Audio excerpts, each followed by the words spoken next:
Hello guys, Vena market clear how na kan nei lenga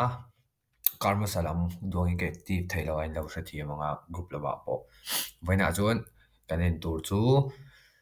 gold euro USD le DXY atira kan en na pera kan manga chuan bitcoin bel kan en tel boka ama sai news hian tai da kar le hian news poimo tak tak kan nei ta Powell speaks kan nei ta chuan Wednesday a hian kan hmung hian CPI kan nei tro hei poimo ta ni i calendar mon ta po alai hola kan ma chuan Tuesday Wednesday CPI kan nei a Thursday a e GBP hi GDP kan nei boka chuan PPI kan nei bok ta heavy hemi te base hian trade te po kan en theina chuan ama sabera chuan diksoi kan en phodang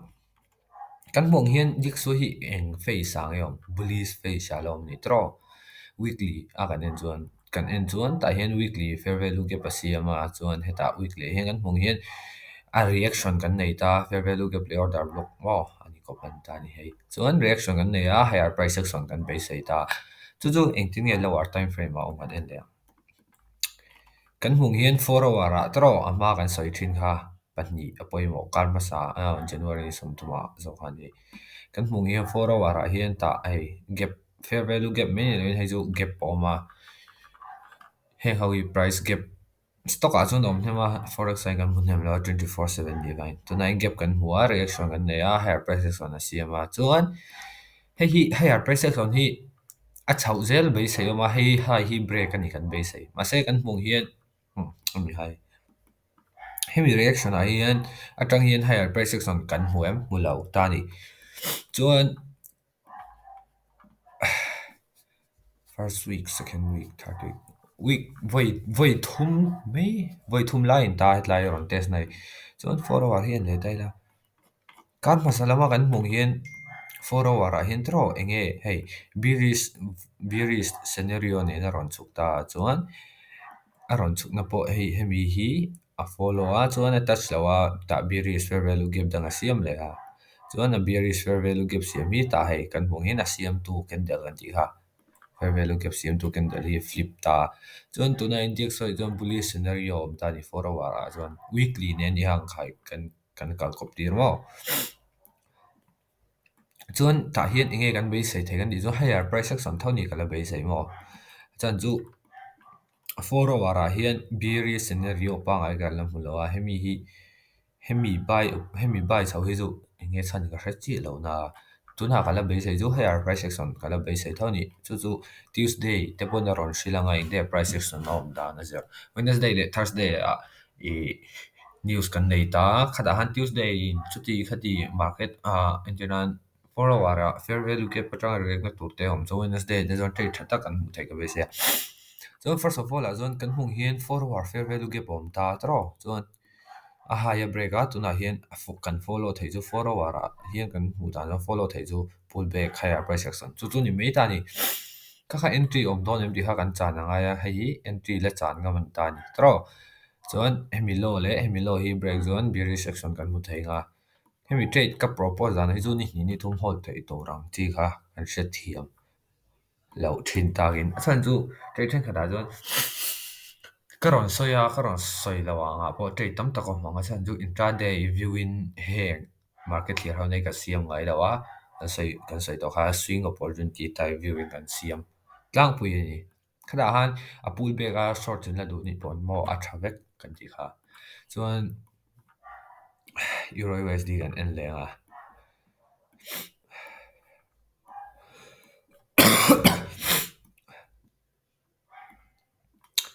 hei kan en lo monthly a hian monthly fair value ke palama se heng hemi wang ani hi a reaction hi an na tem khami te kan ken tu ni a se kha chu apoi mol tuk long weekly kan en chuan kan hmung ama video masa in en chuan ka soi khain en in sianga headline reaction kan be sei na kan ti ta tro weekly a chuan enge 4 hour a kan hmu kan reaction kan hmuwa nei ni som thuma sell off kan nei a chuan sell off kan nei a bullish ata retracement kan nei a dxy retracement po na ni tro nghe kan be sei chun zom ka ti zon tu na po biri scenario tho ni kala be sei hei hi ka hai mo hemi hai hi apel lo chuan biri scenario kala be sei a chu chu hemi hai hi news khan a ron pel thei thani khata ta khan news a kan phim khura ngai na thin ni chu mi ni lo chuan i sale of dang kala be sei I wa po mo hemi lo target hian chu chu engtin nge kan hmu dawn tuna hian kan hmu hi 4 hour ta market shift kan nei ta daro chuan shift kan ne ta hei hi Friday a sell off kan nei a continuation kan hmu dawn nge continuation kan hmu dawn zon likely thian hemi area hian kan ngak thei nga khami ha continuation so nga chu ni mai simple zon kan hmu hian bitcoin hi trade opportunity ka lo hwana berani ka duangin trade opportunity thaw lo tro hai kar ma sa pe chu ta Tuesday it's Tuesday hi ni ka si buy opportunity tha kan hmu ma se being kan close a chan chu engte wall movement om lo ni tuna hian kan hmu hian enge kan be sei thei kan ni zon price ala range cha tro ranging view ni hai hemi range chain om view chu wang zon ten ta be sei thei lawa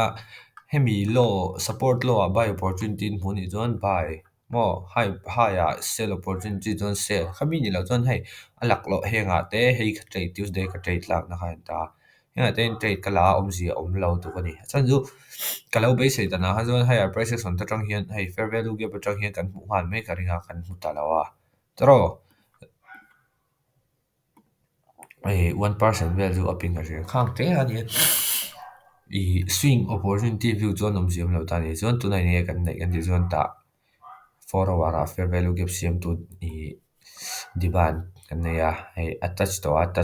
tu nai touch le do na henga demand ang hian buy opportunity and te sim chen lo ni touch nem to zo mang zon ka bei sei dan zon heng lo ho hi hoi kha chu ron la ka ringa 88 84 chau vel hi long char mang ani chu a thlen ka thlen thlen chan som ni 72 thlen hian mo chan chu heng a hian imbalance la tama ka kha chu kan soi thui lo nga long char ma chan chu tung kum chunga che dan tur bon mai thei mo chan chu kan hmu hian bitcoin hi tro he ta po higher cma mar satanga engti thleng nge September thleng a retrace mai ta ni kan du chu few kha kan du ta cái sai không gì rồi trên khán trên đủ ta suy ngã trên cần trên đủ à anh ấy rồi hết tiếng à rồi suy ngã ông gì ông lâu就是没 simple 的啊个所以天那种rồi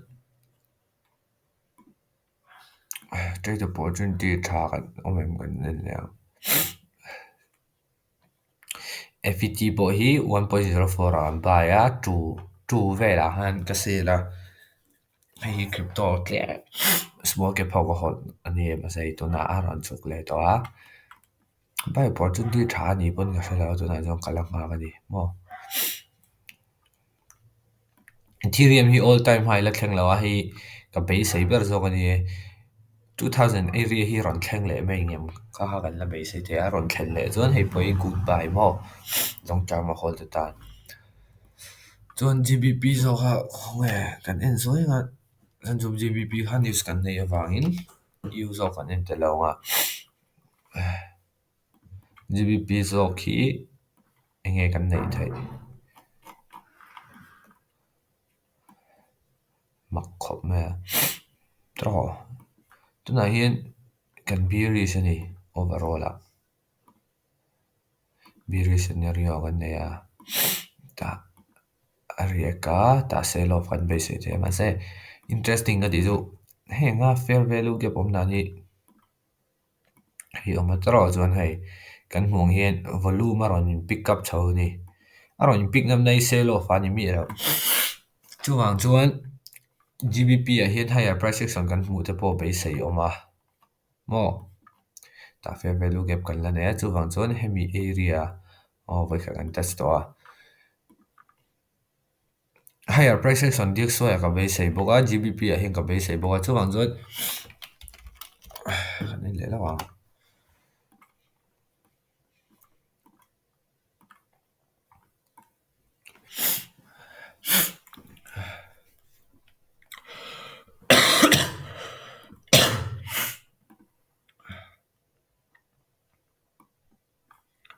กันละบุลีสเตียงอ่ะตรอ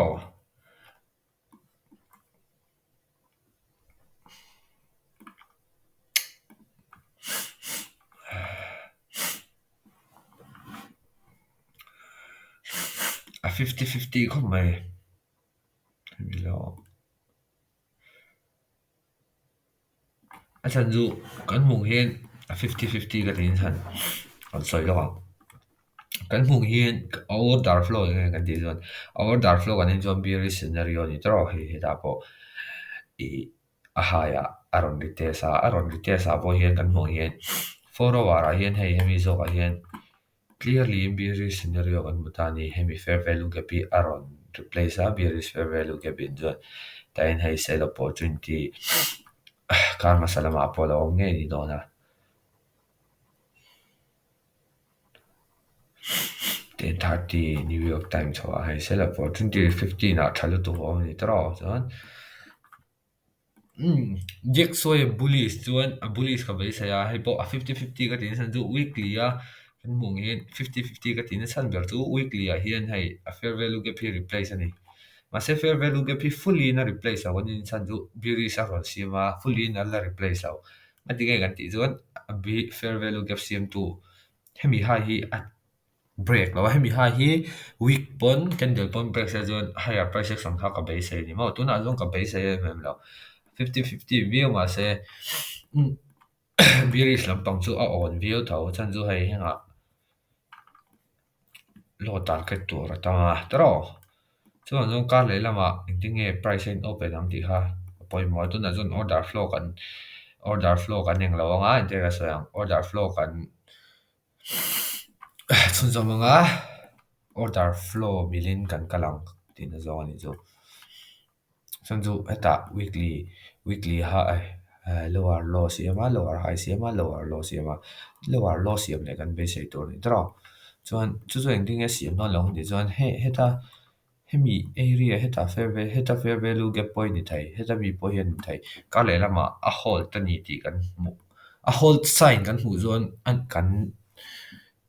khami zong ha an trai tanga ani lo zuan hei tu na bo fair value gap atang re ka likely target chu hei ni hemi break dan hi ani ber ani zu GBP a yan hei ke ton kalo enanga hemi break atro hei kan mu yan hemi low break hian ting e break na sat takin na break hemi low break hian